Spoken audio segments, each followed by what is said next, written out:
কুয়াশা রে ভাই রে ভাই, এই কুয়াশার মধ্যে কেমনে কাজ করতাম দেখছো নি?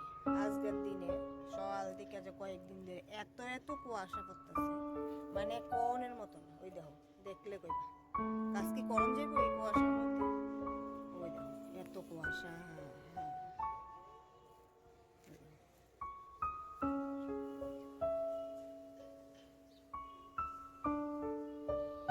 সাংঘাতিক কুয়াশা, সাংঘাতিক কুয়াশা।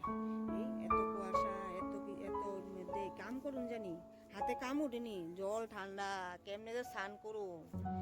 আর স্নান করতে আর ভাল লাগে না এই ঠান্ডার মধ্যে, এত ঠান্ডা বাবু। আচ্ছা কেডা কেডা স্নান করবো?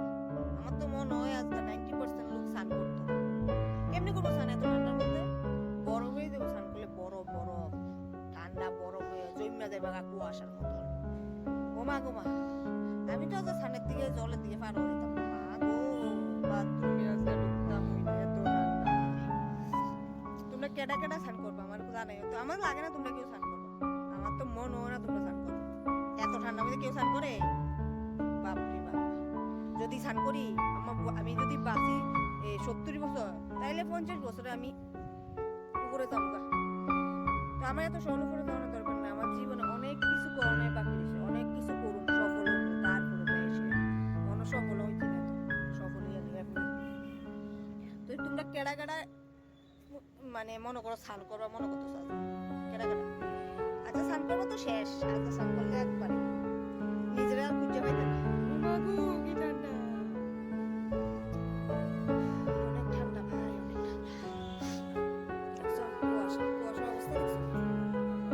মা এত ঠান্ডার মধ্যে কোনো রকম বাদ যায় না, এতেই কষ্ট আজকে।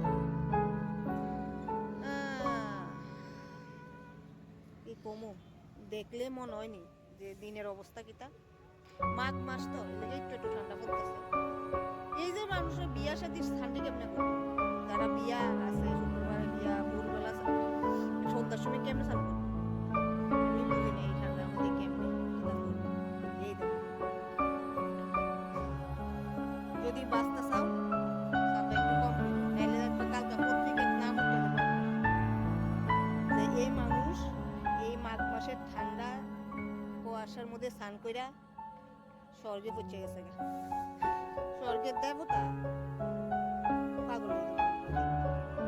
তুই একটুরি আজকে ঠান্ডার বিষয়টা তোমরা কইতাছি, এটা করো, মন কথাটা তোমার কাছে শেয়ার করো।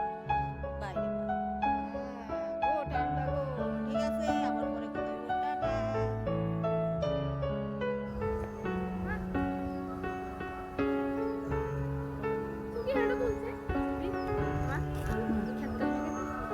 সবুজ তাই